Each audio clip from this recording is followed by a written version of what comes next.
الصحف في سلوفينيا تؤكد وجود مفاوضات من نادي غورنيك البولندي مع النادي الأهلي لضم جرادشار مهاجم منتخب بلادهم.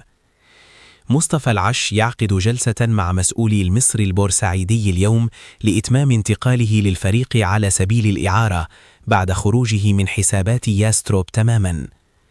عمر كمال عبد الواحد يجمع متعلقاته من الأهلي استعدادا لانتقاله إلى سيراميكا كليوباترا ضمن صفقة مروان عثمان. شكوك حول انتقال محمد عبد الله ضمن صفقة سيراميكا في ظل استمرار رفض اللاعب حتى الآن.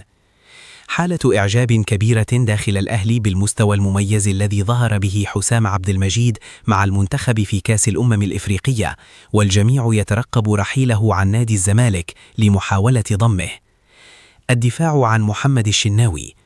خالد جلال وضياء السيد نجما الأهلي السابقان يدافعان عن محمد الشناوي ويؤكدان أن كرة هدف السنغال كانت سريعة جدا ومفاجئة وصعبة على أي حارس مرمى.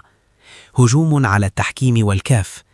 إبراهيم حسن يهاجم الحاج ديوف أسطورة السنغال السابق ويهاجم منظمي الكاف للسماح لشخص مثله وبدون صفة بالتواجد في غرف الملابس والممرات المؤدية لها والملعب لاستفزاز لاعبي المنتخب الوطني. إبراهيم حسن يؤكد أن حكم مباراة الأمس تحامل على المنتخب الوطني وأثر على نتيجة المباراة بعدم طرد كوليبالي في بداية المواجهة، وذلك بشهادة كل الخبراء. التلفزيون الجزائري ينتقد بشدة حكم مباراة مصر والسنغال ويؤكد أنه كان متحاملا على المصريين مع شكوك حول وجود تسلل في كرة الهدف. الخبير التحكيمي جمال الغندور يؤكد أن هدف السنغال أمام مصر به شبهة تسلل على مهاجم المنتخب السنغالي قبل تسديد ماني الكرة، وكان لابد من مراجعة اللعبة في الفار والكشف عن خطوط التسلل لأن اللعبة لم تكن واضحة. طلعت يوسف ينتقد حسام حسن المدير الفني للمنتخب الوطني ويؤكد أن ما حدث أمام السنغال هو جبن تكتيكي واضح وخوف زائد عن الحد من المنافس.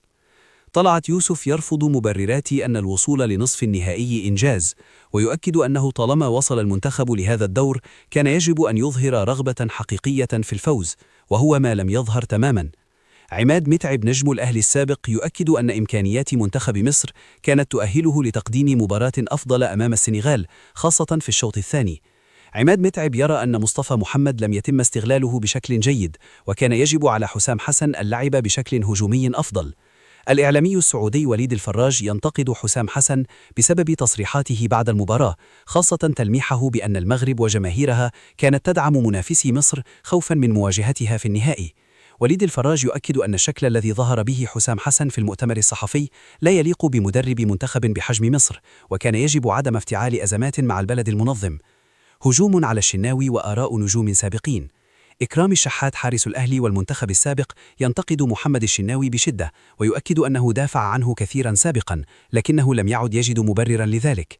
إكرامي يرى أن كرة الهدف كان يمكن التعامل معها وزاوية الرؤية كانت واضحة وكان يجب المحاولة للتصدي. حسني عبد ربه يؤكد أن الوصول لنصف النهائي ليس إنجازا لمنتخب مصر، وأن المنتخب كان يجب أن ينافس على اللقب. حسني عبد ربه حزين على شكل الخروج ويؤكد أن مصر كان يمكنها الظهور بشكل أفضل والوصول للنهائي على الأقل. محمد بركات يرى أن منتخب مصر حقق أقصى ما يمكن في البطولة ويتمنى غلق الصفحة والتركيز على الإيجابيات استعدادا للمونديال. مباراة الثالث والرابع ورؤية شاملة. ضياء السيد يؤكد أن مباراة الثالث والرابع ليس لها أي قيمة فنية، لكنها فرصة للخروج بشكل أفضل وحصد الميدالية البرونزية. ضياء السيد يؤكد أن الخوف الزائد من حسام حسن كان سبب الخروج، ويشير إلى ضرورة استغلال إرهاق نيجيريا في المباراة المقبلة. فاروق جعفر ينتقد أداء المنتخب بشدة ويؤكد أن المنتخب افتقد التنظيم ولم يصنع هجمة واحدة منظمة. شوبير يرى أن الفوز بالميدالية البرونزية سيكون خروجا مشرفا ويطالب بجلسة محاسبة مع حسام حسن بعد البطولة.